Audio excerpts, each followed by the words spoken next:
scène nationale le 23 août dernier. Accompagné du dernier ministre de l'Information de Mobutu, un membre influent de la rébellion regagne via Kigali le quartier général des rebelles. Il se refuse à toute déclaration sur le sol belge. D'autres Congolais ont renoncé en dernière minute à être du voyage, car des doutes les ont saisis.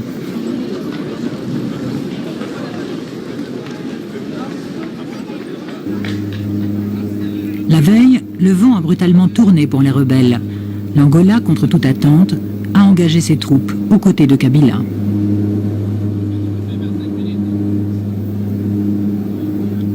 L'aéroport de Goma au Kivu grouille de soldats. C'est du Kivu que pour la deuxième fois en 2 ans, une guerre d'est en ouest ébranle le Congo. Pour la deuxième fois, le Rwanda, voisin du Kivu, est accusé d'inspirer une action militaire qui vise à renverser le régime en place à Kinshasa. Dans cet hôtel de la capitale rwandaise, on assiste à d'intéressantes rencontres entre opposants divers. Des vieux routiers de l'opposition congolaise et des hommes engagés depuis le début dans la rébellion actuelle. L'un de ceux-ci explique pourquoi elle a commencé.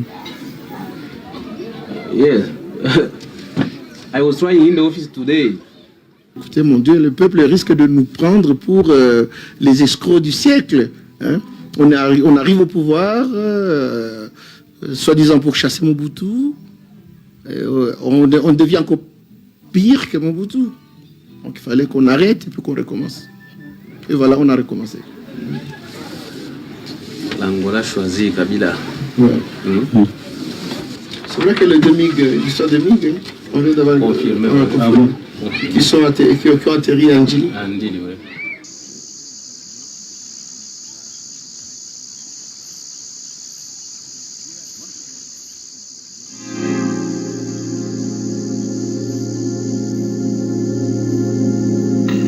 Au cinéma, on parlerait d'un remake, tourné une fois encore dans le décor hollywoodien de l'ancienne résidence du président Mobutu.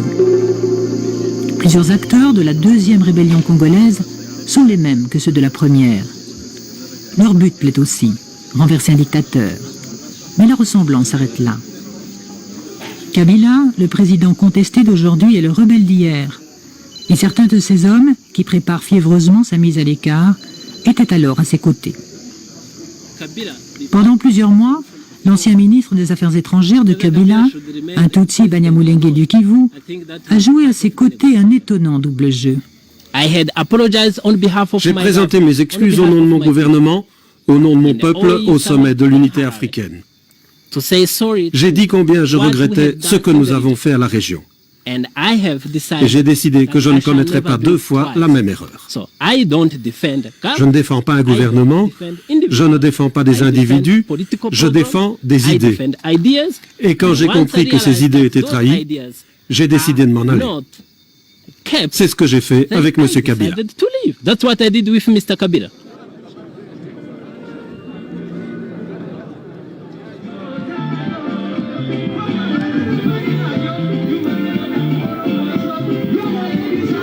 Le 20 août dernier, les rebelles ont tenu un grand meeting à Goma. Pendant plusieurs mois, en 96 et 97, la capitale du Nord Kivu était la capitale de Kabila. Et la ville à l'époque l'acclamait en libérateur. Nous n'entendons pas les histoires habituelles qu'on entend. Aujourd'hui, c'est avec des visages fermés qu'elle contemple ses nouveaux dirigeants. Ils constituent une équipe pour le moins hétéroclite dont il se méfie. Et pour une formule de gouvernement qui soit collégiale et donc qui soit anti-dictatoriale. Côte à côte, dans la tribune, un professeur d'histoire, c'est le président. Un ancien ministre de Mobutu, un idéologue marxiste bon teint, Du régime que dirige un fonctionnaire international opposant de Mobutu, puis de Kabila, et plusieurs Banyamulenge. C'est Tutsi du Kivu dont Kabila s'est servi tant qu'il a eu besoin d'eux, et qui sont au cœur de la tourmente d'aujourd'hui. La foule les considère comme des agents du Rwanda, et leur présence à la tribune alimente son hostilité. Depuis longtemps, de toute manière, elle doute des promesses que lui font les hommes politiques. Nous, les peuples, nous nous sacrifions afin que notre pays soit démocratisé. Et nous sommes chaque fois déçus par ces politiciens qui sont chaque fois matérialistes. C'est pourquoi nous ne sommes pas contents des politiciens qui vont se limiter tout simplement sur le parler. Nous attendons les actes, mais les actes ne viennent pas. Oui, vous voyez, nous vivons toujours une situation catastrophe. La guerre chaque fois, et puis il n'y a pas d'argent, on trompe des gens. C'est pas une vie. Donc, c'est pas si c'est des mascarades, ce qu'ils font. Moi, je ne suis pas si confiance. J'ai pas confiance à personne. C'est bien de nous libérer, mais combien de fois on sera libéré? Et par quoi? Avec la guerre, sans papier. Il fallait se comprendre, se mettre à table, se négocier si c'est possible. Céder la place, c'est normal qu'un homme peut aussi échouer. Il peut travailler et échouer. Après, s'il comprend qu'il échoue, on peut prendre aussi la place à celui qui est capable.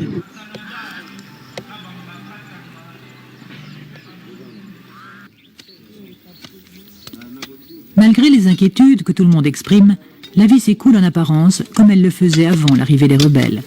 Mais les apparences sont trompeuses.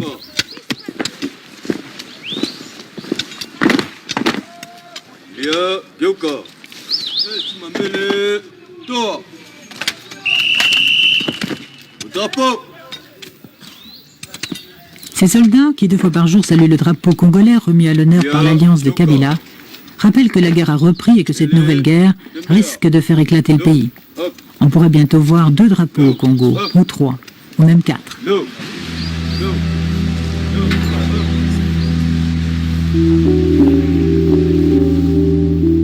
Le complot contre Laurent Désiré Kabila a commencé l'année dernière déjà, et il a rassemblé beaucoup de monde.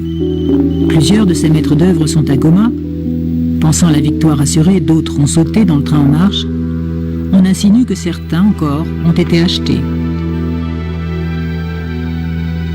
Pour abattre Kabila, les hommes qui pendant toute leur vie ont combattu Mobutu ont travaillé avec des barons du moboutisme. Certains étaient en contact depuis des mois et des mois. D'autres ont commencé les contacts au début de cette année. Et au fur et à mesure qu'on avançait, les contacts devenaient de plus en plus importants. Mais disons que l'on travaillait en circuit fermé. Tel pouvait avoir des contacts avec telle personne, alors que d'autres personnes ne savaient pas que ces derniers avaient des contacts. Mais ça, c'était pour les mesures de sécurité. Vous avez beaucoup de propositions de participation. Est-ce qu'on se bouscule pour partager ce qui apparaît oui, tout de même. Et nous avons des propositions qui nous viennent de partout, partout où vivent les Congolais. Et à Kinshasa, nous avons des partisans, mais vous comprenez bien que nous ne pouvons pas citer leurs noms, mais nous en avons beaucoup. Les rebelles infiltrés dans Kinshasa. Ce matin, les militaires congolais aidés de troupes venues d'Angola et du Zimbabwe poursuivent leurs opérations de ratissage pour déloger les rebelles. Dans un communiqué Depuis longtemps, les gouvernements belges, français, américains étaient au courant de ce qui se tramait. Des rebelles affirment qu'ils les ont informés et même qu'ils ont reçu leur bénédiction. Cela les a encouragés à croire leur victoire certaine et à se lancer dans une aventure dont ils suivent à présent perplexes les rebondissements. L'entrée en guerre de l'Angola, qui leur avait promis verbalement sa neutralité, et le risque de voir la région s'embraser n'était pas prévu au programme. Le président Wamba en a été le premier surpris. Selon le professeur Wamba, le chef de la coalition qui réunit les opposants à Kabila. Vous avez imaginé le scénario, vous aviez imaginé celui-ci. Que la possibilité de l'intervention militaire. Tel qu'il se déroule Non, parce que d'abord, nous ne pensons pas que nous ayons des problèmes avec des peuples, même le peuple zimbabwéen ou le peuple angolais.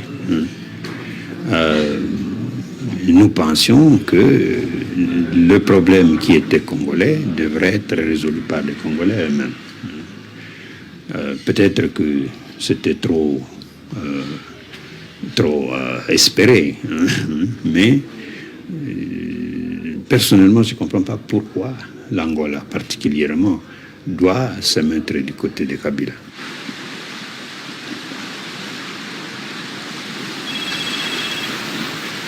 Dans la résidence de Goma, les dirigeants de la rébellion sont en réunion permanente.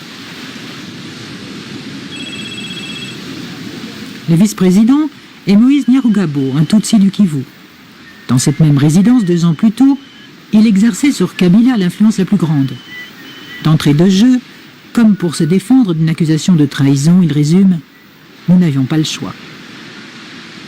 Mais vous avez été pendant très longtemps un des plus proches de Kabila. Vous étiez son secrétaire particulier, vous étiez tout le temps avec lui. On vous voit partout sur les images avec lui. Oui. Quand est-ce que vous avez commencé à douter et pour finalement vous en séparer? Commencer à douter, c'est depuis longtemps. C'est depuis longtemps. Mais justement, ce doute allait grandissant. C'est au fur et à mesure qu'il y avait des faits nouveaux, c'est au fur et à mesure qu'il y avait des constats amers et nouveaux. Mais c'est plus tard qu'on s'est rendu compte que c'était... ça ne pouvait pas continuer. Mais vous ne vous êtes pas fait des reproches alors en vous disant j'ai quand même participé à sa mise en place, je l'ai défendu fidèlement et puis je me retourne contre lui. Et comment ça a pu se passer tout ça? Je pense que c'est tout à fait normal. C'est plutôt ceux qui ont participé à sa mise en place, ceux qui l'ont vu en quelque sorte naître et grandir, qui les connaissent mieux que les autres. Et c'est tout à fait normal que ce soit ceux-là, après lui avoir apporté conseil, après lui avoir tout dit, s'ils n'écoutent pas, je crois qu'ils sont mieux placés pour le ramener à la raison par toute voie. Au lieu de mettre les institutions en place, lui s'est mis à la place de toutes les institutions. Il était le président, il était le parlement, il pouvait dicter des lois et il pouvait les briser quand il veut. Il était lui-même, il pouvait monter une cour d'ordre militaire qui condamne les militaires et les civils, qui condamne, qui tue, qui exécute en plein jour, les militaires comme les civils. Et il pouvait, le mouvement lui-même qu'il a porté au pouvoir, il l'a supprimé. Lui-même est devenu l'Alliance. À notre entendement, l'Alliance, c'était l'alliance des groupes ou des mouvements ou des partis qui se sont mis ensemble pour une cause. Mais à un moment donné, c'est lui-même qui est devenu une alliance. Les rebelles couvrent Kabila d'accusations, mais quand un homme comme Alexis Tamboué, que nous avons vu arriver de Bruxelles, accuse Kabila de corruption, cela ne manque pas de sel. Ce ministre de Mobutu, efficace et brillant, a occupé des postes aussi intéressants que ministre des Transports, des Communications et responsable des douanes. Alexis Tamboué s'en défend, mais on le dit milliardaire, et même qu'il finance la rébellion. Kabila lui a proposé le pardon, mais à une condition qu'il n'a pas acceptée. Alors il invitait tous les dignitaires, comme vous, à rentrer au pays, mais à condition qu'ils versent une somme d'argent, un peu en compensation des profits qu'ils avaient tirés du Mobutiste. Et vous n'avez pas voulu faire ça? D'abord pour la simple raison que je n'ai rien volé. Et puis, il faudrait poser la question de savoir, il y a eu quelques-uns qui ont payé. Cet argent est allé où? Cet argent est allé où? Trésor? Dans quel compte? Quelle écriture? C'est pour ça que vous ne vouliez pas payer, et au risque de ne pas pouvoir rentrer dans votre pays? Non, j'ai toujours été... Non, au risque de ne pas rentrer dans mon pays, je suis dans mon pays. Non, j'ai toujours considéré que la reconstruction est l'affaire de tous les Congolais. Entrer dans le cadre d'un processus de reconstruction de mon pays, je suis parfaitement d'accord. Mais entrer dans le processus d'un racket, où on vous communique un compte numéroté à l'étranger qui n'est pas le compte du Trésor, je ne suis pas assez stupide que pour accepter ce genre de jeu.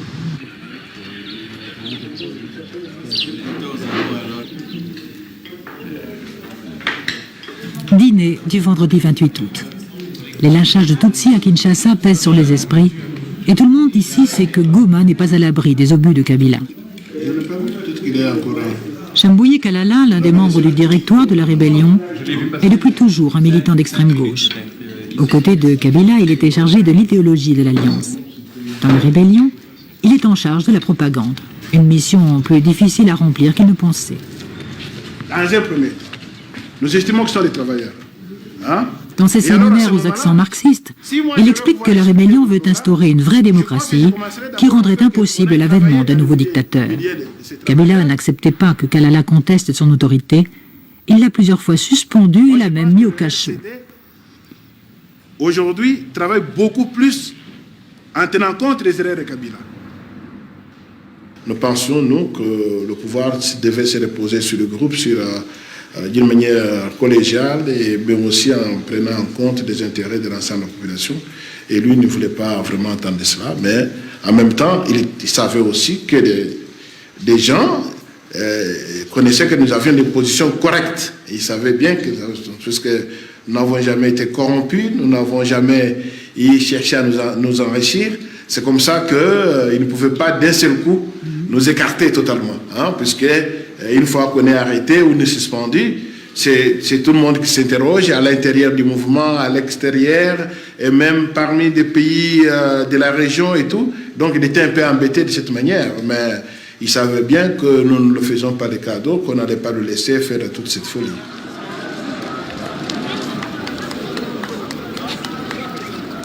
Pour tenter de rallier la jeunesse, le département propagande de la rébellion organise des manifestations contre Laurent-Désiré Kabila, mais elles n'ont pas grand succès. Les divisions sont grandes à Goma.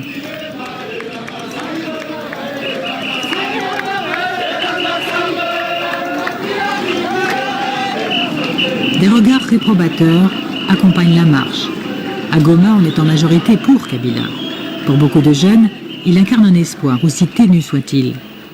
Kabila a fait donner cet hôpital inachevé à une école qui n'avait pas de locaux et il a même promis que le bâtiment serait remis en état.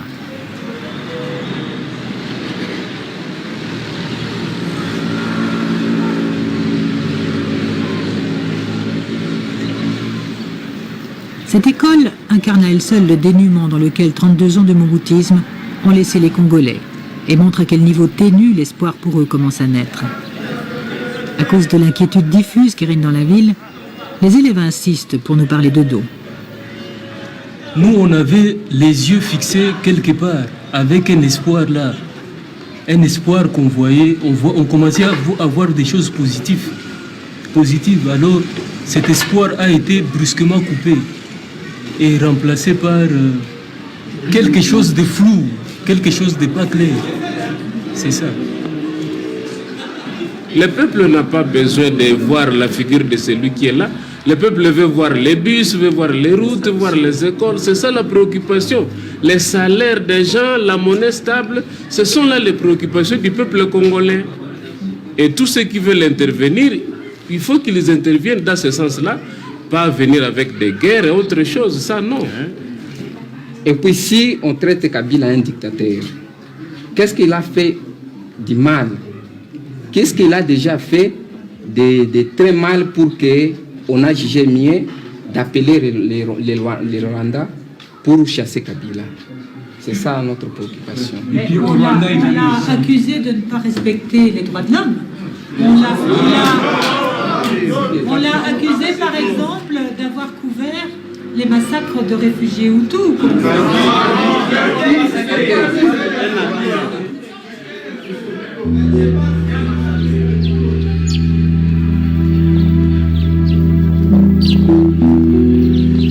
Des milliers de réfugiés Hutus du Rwanda ont été tués par les Tutsis de l'armée rwandaise.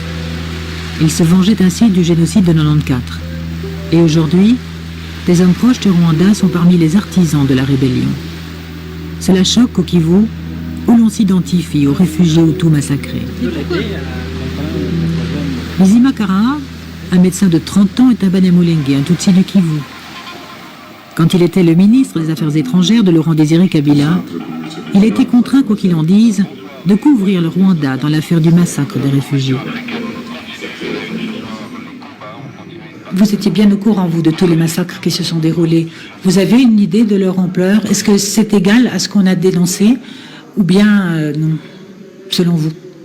Non, moi je ne parle pas des massacres des réfugiés rwandais. Mais c'était une des grandes questions. Pour les massacres de réfugiés rwandais, il y a eu une commission pour faire des investigations sur pour ces massacres. Et le Conseil de sécurité des Nations Unies a demandé au gouvernement congolais, au gouvernement rwandais, de pouvoir faire des investigations. Une fois de plus encore, Kabila a refusé. Mais on voulait à ce qu'il y ait des investigations. Et plus tôt ou tard, un jour, il y aura des investigations pour savoir exactement ce qui s'est passé au Congo. Avec ou sans Kabila, cela, ça va se perdre. Néanmoins, ce dont je parle, ce sont les abus des droits de l'homme contre les Congolais. Kabila a tué beaucoup de Congolais. Mais vous ne l'avez toujours caché. Vous l'avez toujours cautionné en quelque sorte. Moi, je pense que l'une des choses les plus importantes que nous avons fait pour dénoncer ça, c'est non seulement quitter son gouvernement, mais on a décidé de combattre ce gouvernement pour mettre fin à ce massacre.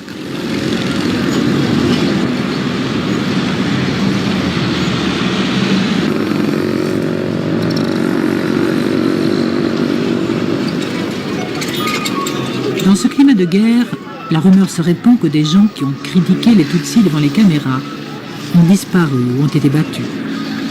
Les Tutsis du Kivu, qui aspirent à être des Congolais comme les autres, sont assimilés aux Rwandais soupçonnés de vouloir annexer le Kivu.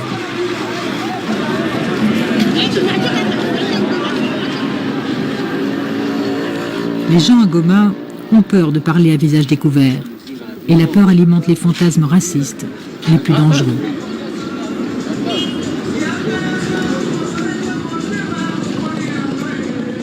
C'est vrai, la rébellion, c'est guidé depuis Kigali. Nous voulons Kabila, mais nous ne voulons pas les militaires Tutsis dans notre territoire. S'il y a des Tutsis, on va passer encore à les repousser. Si on cache si ce sont des Tutsis, mais on va recevoir si ce sont des Tutsis, nous allons les chasser aussi. C'est ça. Si ce sont des Tutsis, on va libérer pour la 5e République, même 10e République, puisqu'on va laisser. Pourquoi une telle haine des Banyamulenge? Pour quelles raisons? Qu'est-ce qu'ils ont fait? Dire qu'on les hait, c'est un peu lourd. On ne les hait pas, mais ils se sont fait haïr. Mais pourquoi brusquement se prendre pour un quelqu'un d'important? Ouais. Ce n'est qu'à la fin qu'on a découvert que ce sont vraiment ils sont à double vipère, ils sont des vipères à double champ d'attaque. Des vipères? Des vipères, oui, parce qu'ils permettent parfois que vous les approchiez pour bien vous mordre.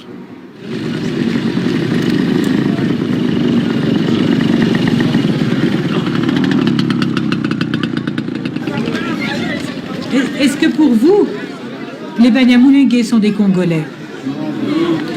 Ils ne sont pas des Congolais. Nous, en fait, on n'est pas contre les étrangers. On peut habiter avec eux. C'est qu'il faut qu'ils acceptent aussi qu'ils sont étrangers. Parce que ne me dites pas qu'en Europe, un Zaïrois va occuper un poste d'un ministre. Mais Deogracias Bouguera, ce sont des Congolais. Ce sont des...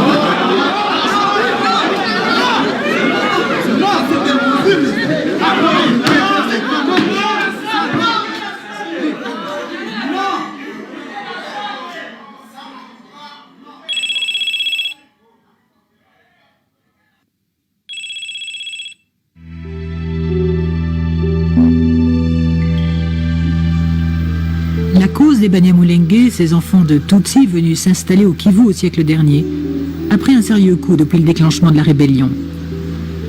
Ils reprochent maintenant à des hommes comme Moïse Nerugabo et Bizima Karaha d'avoir joué avec le feu. Ils leur reprochent d'avoir fait d'eux des perdants, quelle que soit l'issue de la guerre. Écoutez, je pense que la solution, c'est de parler avec ceux qui pensent qui ont une autre solution de rechange. Malheureusement, il n'y a pas d'autre solution. Nous devons vivre ensemble. Et nous devons nous éduquer mutuellement à vivre ensemble. Et je crois qu'il y a un travail qui se fait dans ce sens. Parce que justement, c'est ce dont la population était victime pendant des années. La politique de division. Donc Kabila est venu simplement exploiter ce que Mobutu avait déjà planté. Il avait déjà sémé. Kabila est venu en quelque sorte exploiter mais c'était quelque chose de déjà existant. Et nous, justement, c'est cette mauvaise politique de division que nous devions combattre avec Kabila. Mais Kabila a plutôt aussi décidé de l'exploiter. Et c'est pourquoi nous avons encore repris les armes.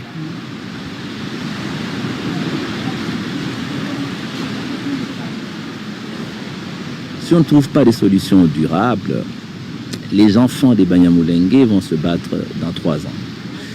Leurs petits-enfants vont se battre dans 50 ans. Il n'y aura pas de solution sur cette question des Banyamulenge, ni pour les Banyamulenge, ni pour les autres tribus et peuplades du Congo, sans un débat national clair sur cette question-là. La rébellion se voyait à Kinshasa dès le week-end du 23 août. Elle n'avait pas prévu que l'Angola renierait une parole donnée verbalement. Mais de toute manière, le problème est bel et bien interne au Congo. Comment des gens si différents pourraient-ils s'entendre qu'ils gagnent ou non Kinshasa? La réponse est en suspens. Et en attendant, les dirigeants de la rébellion sont embourbés à Goma, peut-être pour longtemps.